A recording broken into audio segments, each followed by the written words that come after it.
Okay. Hello, dear friends. Good morning. Such a beautiful, beautiful morning. And let's continue to read this book.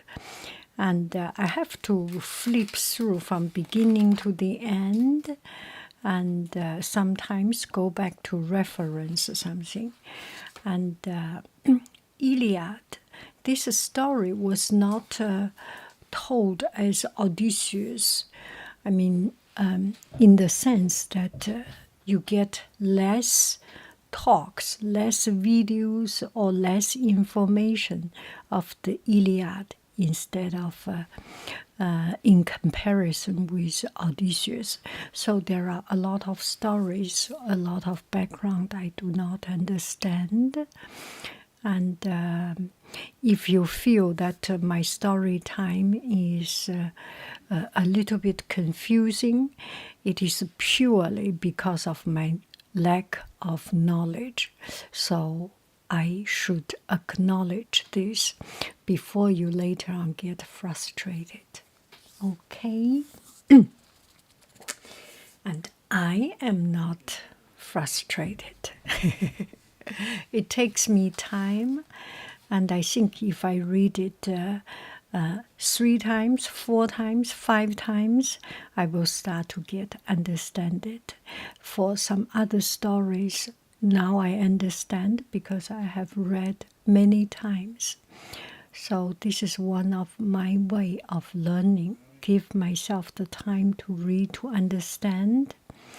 And another thing of my weakness is that I have no shame. And this is the first time I read it, and I share it to the world.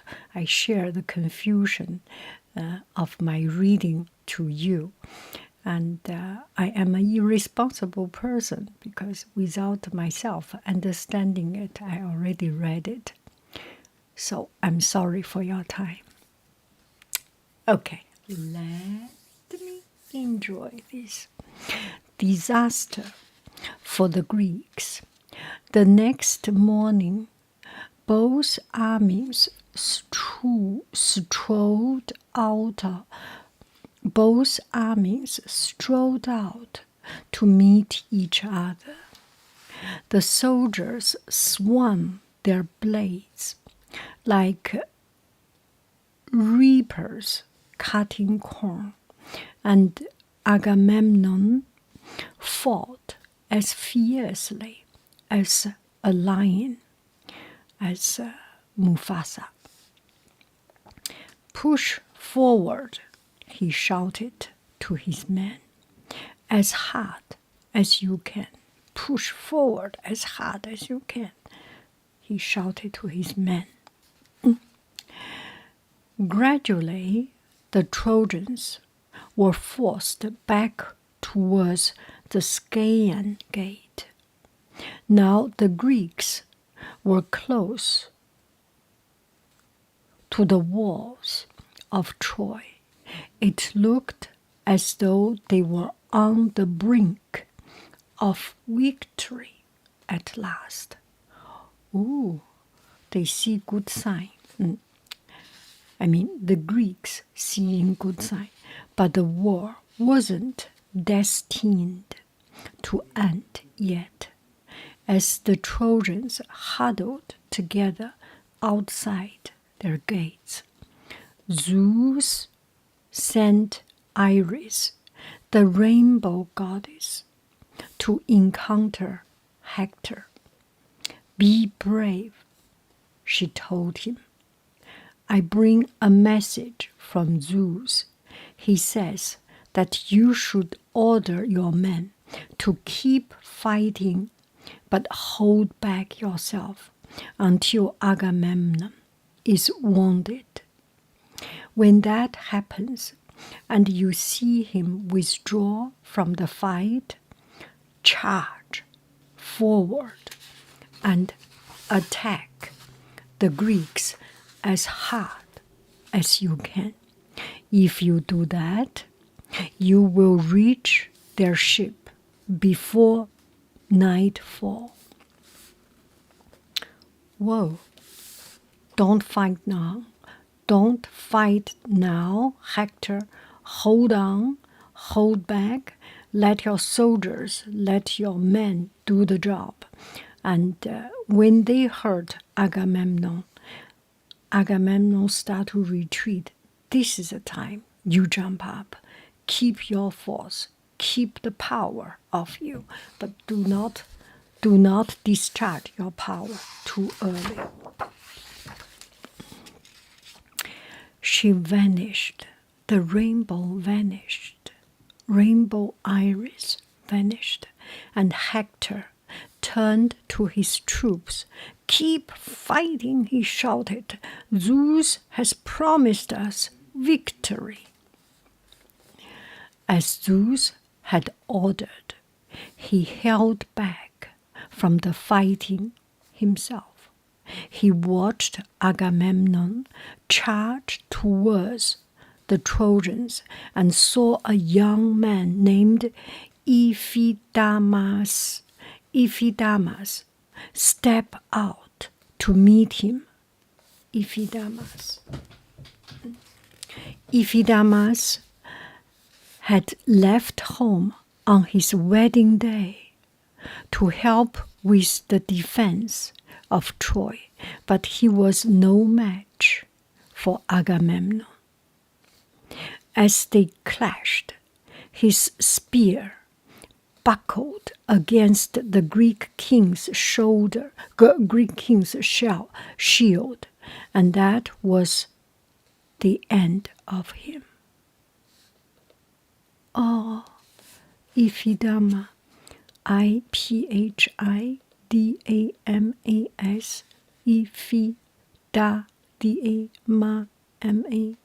Iphidamas. He lay dead on the battlefield, and his young wife never saw him again. Oh, even if reading a story that breaks my heart. Ah, let me continue. Iphidamas' brother, Kuon, saw him fall and flung himself furiously at Agamemnon. Within seconds, he was dead too. Oh, the Baba Mama of Iphidamas. Oh. But before he died, he slashed at Agamemnon with his spear and wounded the Greek king's arm. It wasn't a death wound, but when the arm began to stiffen, it was so painful that Agamemnon was forced to leave the battle.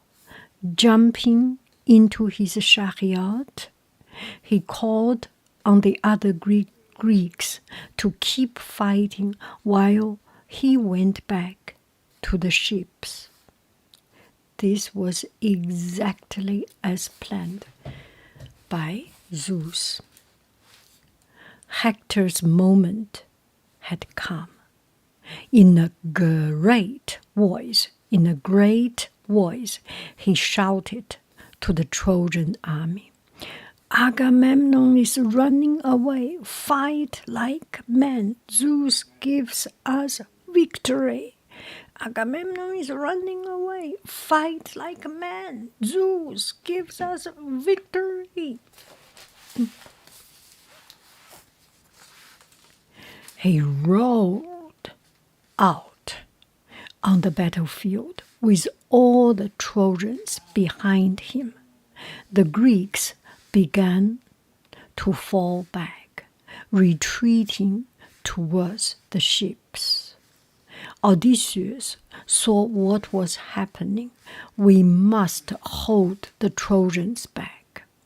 He called to Diomedes, if Hector captures our ship, we lost everything. Come here and make a stand with me. Diomedes raced across to him. and the two heroes stood shoulder to shoulder, blocking the Trojans' way. Even Hector couldn't make them run. As he approached, Diomedes threw a spear that hit him on the helmet. The blow was so hard, it almost knocked Hector unconscious. He just managed to stagger back into his chariot. As he escaped, Hector escaped, Diomedes bellowed after him, "You saved your skin this time, but next time I will finish you off." He didn't realize that Paris was very close, hiding behind a wall as Diomedes shouted, "Paris!" Oh, Paris sneaked out and shot at him. The arrow pierced Diomedes' foot, spinning it to the ground. Diomedes. It's foot, it's not ankle, it's not Achilles' ankle. Foot. Paris did that. Paris. Well, this is war. Paris stepped clear of his hiding place and began to gloat. "How does it feel to be wounded, Diomedes? It's a pity you are not dead." "It's only a scratch, Mr. Pretty Hair," Diomedes yelled back. "If you were a real man, you'd have come out and meet me face to face with a real weapon." He sounded furious, but they were empty words. To free himself, he had to pull out Paris' arrow. When he did, the pain was unbearable. He had to climb into his chariot and head back to the ships. That left Odysseus on his own, facing the whole Trojan army. The Trojans surrounded him like hunters circling a wild boar.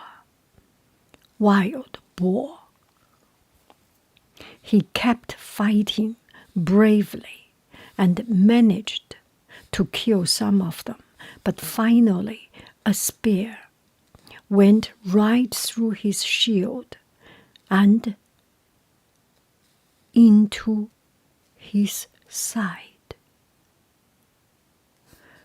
Wow, the Trojans would have slaughtered him then, but Menelaus and Ajax came to his rescue. Fighting their way through to him, they hoisted him into his chariot and sent it back behind the wall. Paris was still skulking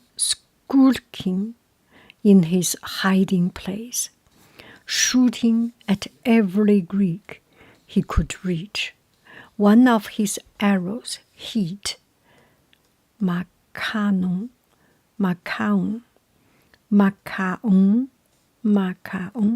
M-A-C-H-A-O-N,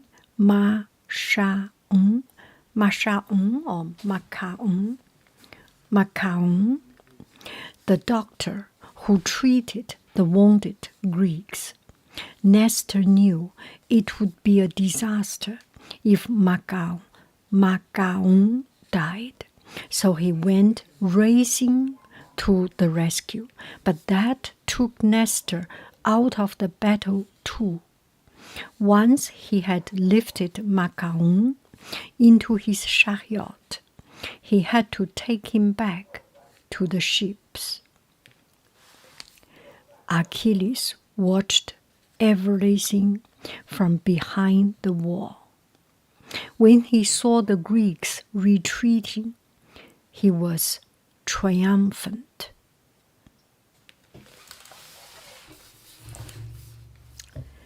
They will come and grove to me now, he told Patroclus, Patroclus, P-A-T-R-O, Patroclus, C-L-U-S. He told Patroclus. He leaned forward as Nestor's chariot caught his eye. That looks like Macaon. The doctor, riding with Nestor. Is he wounded? Go and find out. Patroclus. Obediently, Patroclus set out along the beach. He found Macaon in Nestor's hut. He and Nestor were drinking wine and eating barley potage, barley soup, potage. Come on, Nestor said. Patroclus shook his head. I must go straight back. I must go straight back to Achilles. He wants to know if Macaon is injured. It's not only Macaon, Nestor said bitterly. Diomedes is wounded too, and so is Odysseus, and Greeks are dying all over the battlefield, but your precious master won't do anything to help. Patroclus was horrified, but Nestor didn't stop. You are just as bad, he said. Why don't you tell Achilles what's happening? Tell him he has to fight, and if he won't, borrow his armor and lead the myrmidons yourself.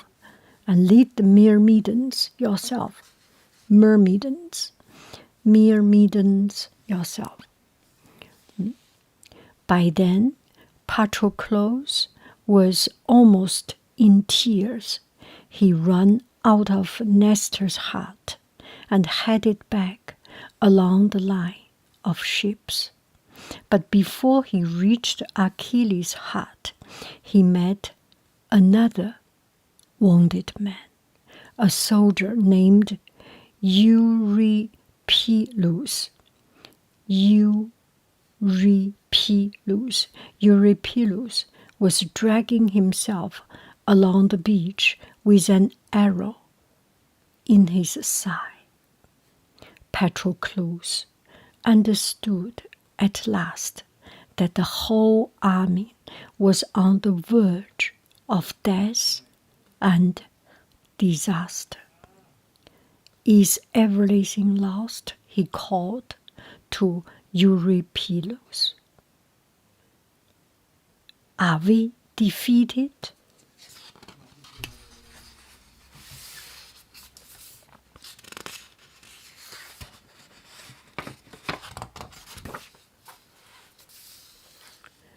No one can hold Hector back, gasped Eurypylus. The Trojans are sweeping towards our wall, and there's no one to help the wounded. You know something about healing, don't you? Please cut this arrow out of my leg. How could Patroclus say no? He knew Achilles was waiting impatiently for him, but he couldn't ignore Eurypylus. He helped him back to his hut and laid him gently on the ground. Then, deftly and carefully, he cut out the head of the arrow. Then he dressed the wound with a poultice of herb, with a poultice of herbs, P-O-U-L, poultice, T-I-C, poultice of herbs, holding it in place to try to stop the bleeding. While Patroclus was looking after Eurypylus, the Trojans began another fierce assault. This time, they attacked on foot. Hector realized that their chariots would never make it across the trench, so he leaped to the ground, calling on the other nobles to follow him. Joining the foot soldiers, they charged down into the trench and up the other side, brandishing their weapons as they flung themselves at the wall. The Greeks threw huge rocks down onto them, but the Trojans replied by hurling big stones at the wall. They flew like snow in a blizzard, clanging against helmet and shields and covering the grounds. Then Zeus sent a sign. An eagle flew over the Trojan army, carrying a blooded snake in its beak. Suddenly, the snake twisted around and bit the eagle's neck. Oh my. Wow.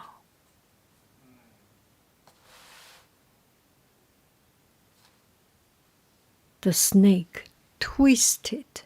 This is an eagle with a beak, eagle's beak, with a snake. And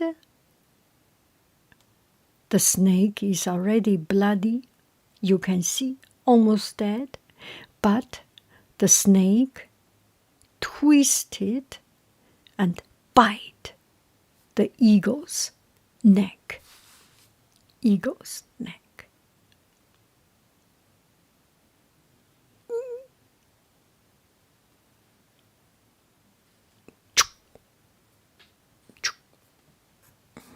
The eagle dropped it and flew away, and the snake lay writhing on the ground in the middle of the Trojan army. It was a terrible omen. The Trojans were appalled.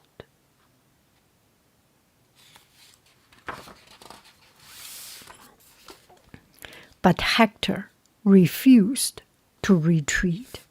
Zeus has promised us a victory. Zeus has promised us victory, he shouted. Today we are going to reach the enemy's ship. Forward, he ran at the wall, and with a great roar, his men charged after him, hacking into the wood. The Greeks defended doggedly, blocking each gap as it opened up, and slashing at the Trojans across the battlement. But Hector was relentless. Victory is in sight, he bellowed. Break down the wall and burn the ships. Seizing an enormous rock, he launched himself at the paneled gates that barred their way. He flung the rock so hard that it broke the hinge of both gates, smashing their panels to firewood. The Trojans were through the wall. With a cry of triumph, Hector scrambled over the broken gates. His eyes flamed, and his whole body was ablazing with the fire of battle. As the Trojans flooded after him, the Greeks fled in a panic, scurrying